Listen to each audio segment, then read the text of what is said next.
E durante 2 semanas o Primeiro-Ministro não fez nada. E eu não resisto a dizer o seguinte: se fosse André Ventura, tinha tomado uma decisão. E Luís Montenegro decidiu ficar calado e ver se isto passava. Calorosas saudações, e desta aqui eu não estava mesmo nada à espera. Há coisas na vida que são previsíveis, a missa é sempre ao domingo, a Liga dos Campeões é sempre à quarta. Eu peço sempre like no início dos vídeos, bem como a subscrição, portanto metam like e subscrevam para chegarmos aos 160 mil subscritores. Agora, ver o Pedro Santos Guerreiro num tom tão elogioso ao André Ventura, eu não estava mesmo nada à espera. Atenção, eu acho um excelente jornalista e imparcial muitas das vezes, mas neste tom elogioso, que já vamos ver a seguir, eu não estava mesmo nada à espera. Foi surpreendente. Vamos então analisar aqui várias coisas, esta questão do Ventura também, mas a primeira demissão de todas do governo, não é? De Hernani Dias. Portanto, sem mais demoras, vamos ver o que se passou. Boa noite. Inevitável esta saída? E já vai tarde. Tendo em conta aquilo que nós fomos sabendo, não se percebe, aliás, como é que o Primeiro-Ministro não tratou disto mais cedo. Repare, isto é de um nível tal de descaramento que das duas uma, ou este Secretário de Estado é muito esperto e acha que somos todos burros, ou é muito burro e acha que nenhum de nós é esperto. Porque isto é evidentemente um conflito de interesses de alguém que, através da sua família, cria imobiliárias para beneficiar de negócios que resultam de uma alteração da lei que ele próprio está a fazer.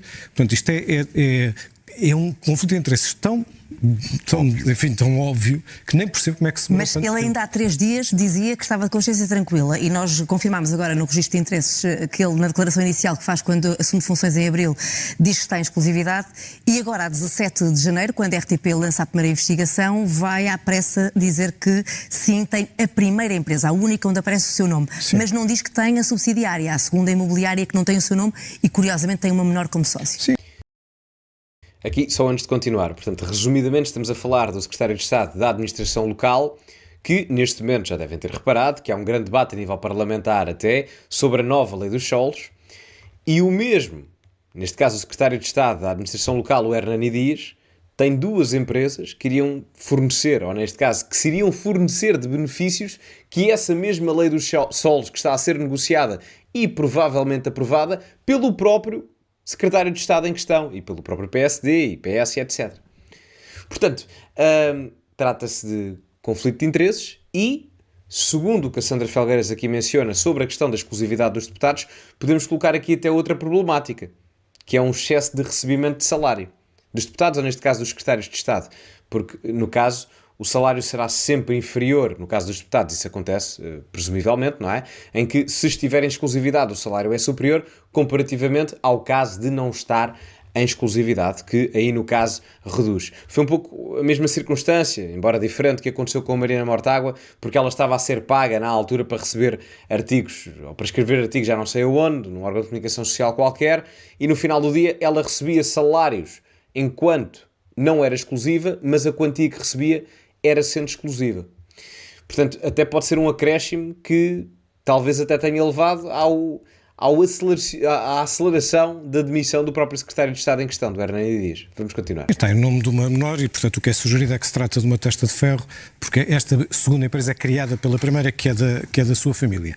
Um conflito de interesses não significa que se exerça, de facto, esse interesse. E, de facto, não houve uma compra, portanto, quando se sabe, não houve nenhuma aquisição de um imóvel, o que se estaria era preparar isso. Ninguém constitui empresas para não fazer nada. E esta empresa o que ia fazer era investir. E é por isso, das duas uma, ou isto é inocência a mais, ou é indecência a mais.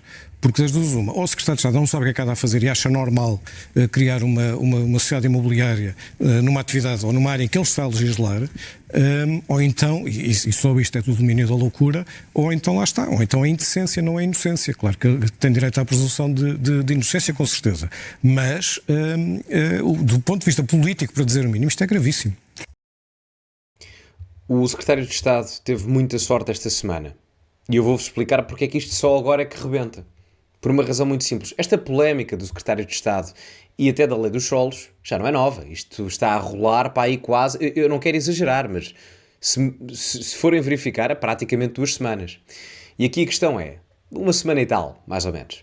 E porquê é que só agora é que rebenta? Porque o Governo teve muita sorte de terem acontecido dois acontecimentos extremamente mediáticos, quase em tom de fé diver, no caso de um deles, que abafaram por completo o mediatismo superior de caráter institucional que isto tem em termos de relevância maior. Que foi o caso, de um lado, das mães que estavam a amamentar do Bloco de Esquerda que foram despedidas, esse não tão de fé diver, isso é uma preocupação mesmo institucional, e o outro grande caso, talvez o principal do ponto de vista mais mediático, o Miguel Arruda, das malas nos aeroportos andarem a ser roubadas e não sei o que mais. Tudo isto, esta conjetura, esta conjuntura semanal ou bissemanal que aconteceu nestes últimos 10 a 15 dias, tudo isto ajudou que este caso fosse completamente abafado.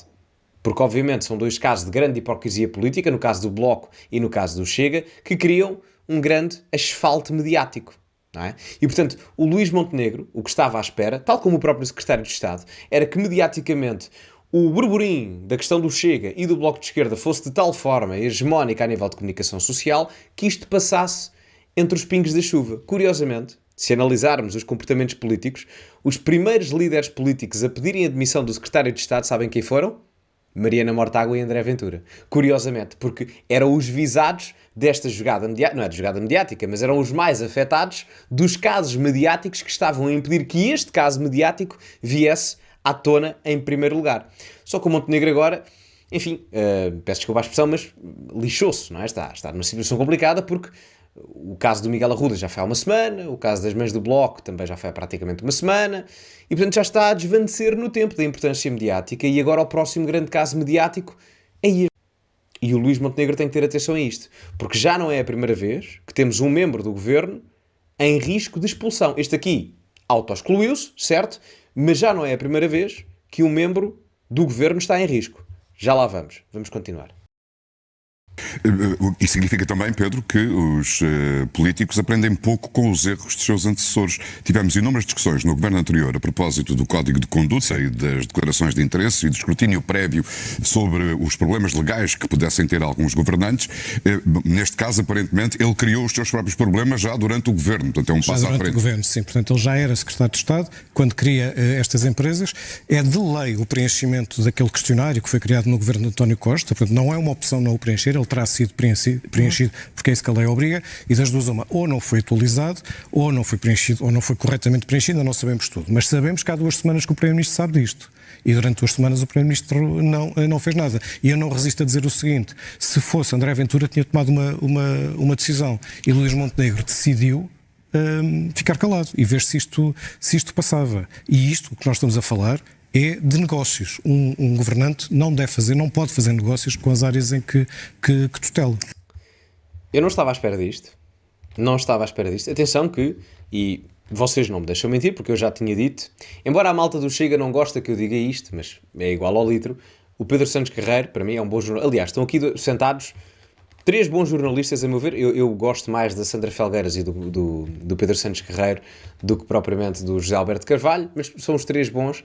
Mas eu gosto do Pedro Santos Carreiro, acho que é um bom jornalista, acho que é isento, e aliás, esta declaração, até para o pessoal que é do Chega, que não simpatiza muito talvez com ele, isto até prova isso, não é? Porque é verdade, não é?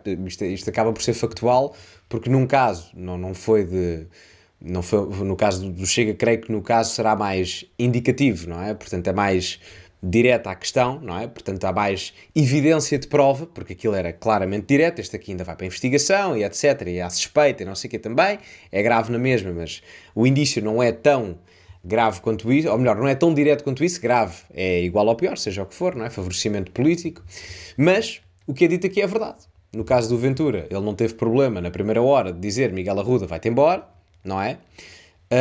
E o Luís Montenegro esteve 2 semanas praticamente à espera que isto passasse pelos pingos da chuva mediáticos para ver se não era apanhado na curva. E aqui chegamos ao ponto onde eu queria chegar. O Luís Montenegro tem que se pôr a pau. Porque, eu digo isto no bom sentido, porque já não é a primeira vez que temos um membro do governo, como eu mencionei anteriormente, em risco de sair. É preciso compreender isto. Sai agora o secretário de Estado da Administração Local, certo? Mas eu não me esqueço que a Ministra da Saúde esteve por um fio pelo escândalo que existiu no INEM há 2 ou 3 meses atrás. Ou já nos esquecemos todos? Das 11 mortes ou dos 13 mortes que aconteceram. Ninguém se esqueceu, pois não? Portanto, a Ministra da Saúde já esteve na mira. A Ministra da Administração Interna, exatamente a mesma coisa e que, para mim, neste momento, é dos ministérios mais importantes, a par da Defesa e dos negócios estrangeiros. Portanto, em um ano de governação, aliás, nem isso, em 9 meses de governação, o Luís Montenegro tem que estar atento, mais, porque já teve em risco 2 ministros, no caso 2 ministras, e agora tem uma demissão de um secretário de Estado. E é importante para o Luís Montenegro começar a perceber isto, porque senão vai cair numa espécie de contradição inevitável, que foi suceder a António Costa, que foi uma maioria absoluta, pá, com 15, 16 ou 17 demissões. Nós tivemos um ministro, o Galamba, demitiu-se 2 ou 3 vezes e o Costa nem o deixava demitir-se, era uma coisa impressionante, e agora o Luís Montenegro pode ir pelo mesmo caminho. E as pessoas podem dizer-me, Gonçalo, mas é só uma demissão, o Costa teve 17. Eu compreendo isso, essa diferença numérica, mas ao mesmo tempo eu quero ser exigente, eu não quero nivelar por baixo, eu não quero demissões ou riscos de demissões a cada 2 ou 3 meses. Eu quero ser exigente. Se nós queremos que o país melhore, nós temos que ser exigentes, porque não se esqueçam que quem paga o salário ao Montenegro somos nós. E, portanto, nós temos toda a obrigatoriedade de sermos exigentes para quem nos governa, porque nós estamos a pagar-lhes para fazerem isso. Portanto, é bom que sejamos exigentes, o máximo que conseguirmos. Portanto, o Montenegro tem que estar muito atento politicamente, porque senão o governo pode começar a ruir aos poucos. Não digo da forma como aconteceu com a maioria absoluta do António Costa, mas há esse risco. Pedro, este governante tem condições para regressar ao Parlamento, uma vez que foi eleito deputado? Acho difícil. Ele próprio diz que vai suspender até para esclarecimento e claro que tem direito a esse esclarecimento. Só um pormenor, isto foi ontem à noite, ele entretanto, nem sei se é mencionado aqui, acho que não, mas ele entretanto já suspendeu o mandato. Portanto, eu também acharia que não, era presumível, muito honestamente. Lá está, se fosse André Ventura não voltava, ou pelo menos não voltava afiliado ou reconhecido pelo partido. Nós estamos a falar, repito, da lei dos solos. A lei dos solos, assim, numa frase, significa que há terrenos onde antes não se podia construir, que agora vai ser possível construir, ou então construir mais do que antes se podia. Sendo que ele foi Presidente de Câmara, sabe perfeitamente quais são os terrenos que estão aqui em causa. E, portanto, os donos desses terrenos, onde de repente vai haver direitos de construção, vão passar do dia para a noite a valorizar, a valer muito mais. Portanto, se alguém tem informação privilegiada do que vai acontecer e compra antes para vender mais tarde, claro que vai ganhar dinheiro com isso. E aparentemente é uma situação desse género, aquela que nós... O tal convite à especulação imobiliária de que falava a oposição, afinal, confirmou-se. Toda a gente critica esta lei, toda a gente menos 3 partidos, o PS, o PSD e o Chega, porque os 3 alinharam no silêncio sobre isto. Mas toda a gente critica o rasto de possível corrupção que isto levanta. Porquê? Porque entrega a 380 entidades diferentes do país, as autarquias, os direitos de construção e a decisão sobre o que é que pode ser construído. Ora, o primeiro a dar razão a estas críticas foi quem? Foi quem fez a lei, foi o Governo. Muito bom ponto, até porque há aqui uma circunstância importante também ir para cima da mesa. É que estamos em janeiro, fevereiro, não é? Portanto, daqui a 8 meses, mais ou menos 7, 8 meses, nós vamos estar em eleições autárquicas. E neste momento há uma preocupação muito grande, mas mesmo muito grande, das autarquias a nível da própria campanha eleitoral. E quando se coloca aqui a questão da corrupção, nós sabemos que em Portugal a questão autárquica é pródiga em matéria de fuga ao fisco, questões de crimes financeiros e afins. Eu sou de Oeiras, portanto sei do que falo, acreditem. Portanto, isto para dizer que parece que era de propósito, não é? E esta questão, e o Pedro Santos Carreira aqui menciona bem, PS e PSD mais o Chega são os mais favoráveis a esta medida porque, em termos de eleições autárquicas, são os que mais vão beneficiar dessas mesmas eleições autárquicas. O Chega pela primeira vez, de uma forma, não digo hegemónica, mas de uma forma mais presencial do que antes, e o PS e o PSD pela grande presença que já têm a nível autárquico no país. E, portanto, quando se é mencionado a grande possibilidade de corrupção que isto pode ter a nível político-partidário e autárquico, é verdade. É verdade. Ainda para mais a nível autárquico. Ainda para mais a esse nível. E afinal dizem-me agora que Hernani Dias já clarificou que vai renunciar ao mandato. Pedro, muito obrigada. De deputado, claro, renunciar ao mandato de deputado, de secretário de Estado já se demitiu. Sim. Muito obrigada por ter estado connosco. Obrigado.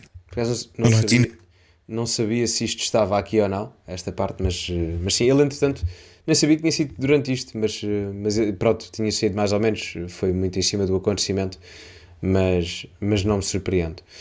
Portanto, de uma forma geral, em termos de resumo, péssimo para o governo de Luís Montenegro, que andou a tentar escapar à questão durante 2 semanas, aproveitando os buracos mediáticos, quer do Bloco de Esquerda, quer do Chega. Péssimo também para Luís Montenegro, porque já não é a primeira vez que tem alguém a sair ou em risco de sair. Nas situações anteriores foram 2 ministras, da Saúde e da Administração Interna.